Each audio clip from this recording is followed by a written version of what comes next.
Iya, iya. Maafkan. Iya. Iya. Tahu kecil lah, lebih kecil. Kecil, kecil, dia tu sikit.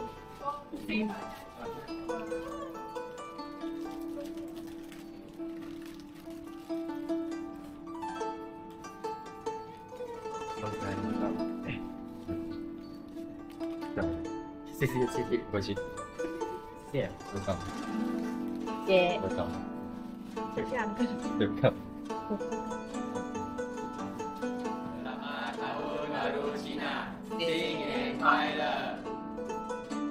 Salam sejahtera. Saya Jesvia Annabella, wartawan TV PSS SMK Pujut, ingin menanyakan beberapa cikgu soalan berkaitan dengan pengalaman peribadi mereka semasa sambutan Tahun Baru Cina.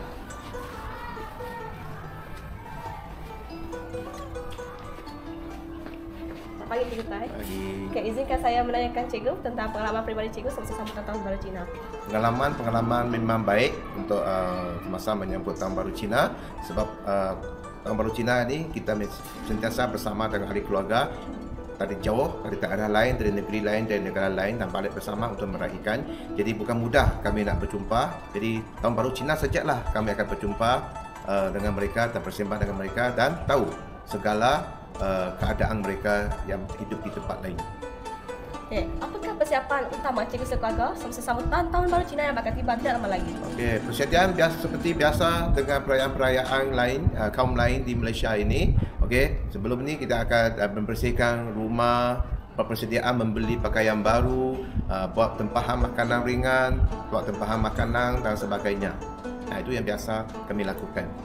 Jadi, apakah makanan tradisional yang biasanya cikgu sediakan semasa sambutan Tahun Baru Cina? Okey, makanan tradisional untuk keluarga saya, biasanya kami makan sejenis kuih yang dinamakan dalam bahasa Mandarin nian gao. Okey, dan nian gao ini bermaksud bila kita makan nian gao itu setiap tahun akan bertambah baik.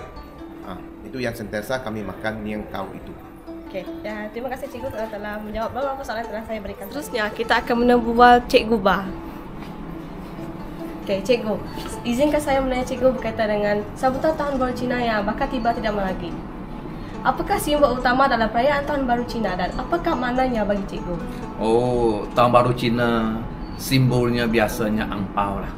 Okay, angpau ini dia mengandungi duit lah dan diberi kepada kanak-kanak, orang yang lebih muda dan juga orang tua lah.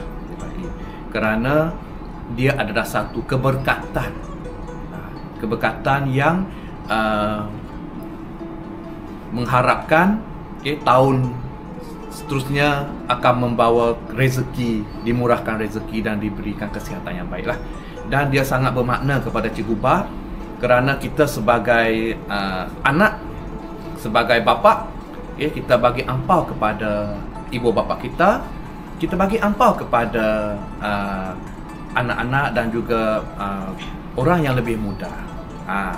Itu. So, saya mengambil kesempatan ini untuk mengucapkan selamat Tahun Baru Cina dan ini ampau.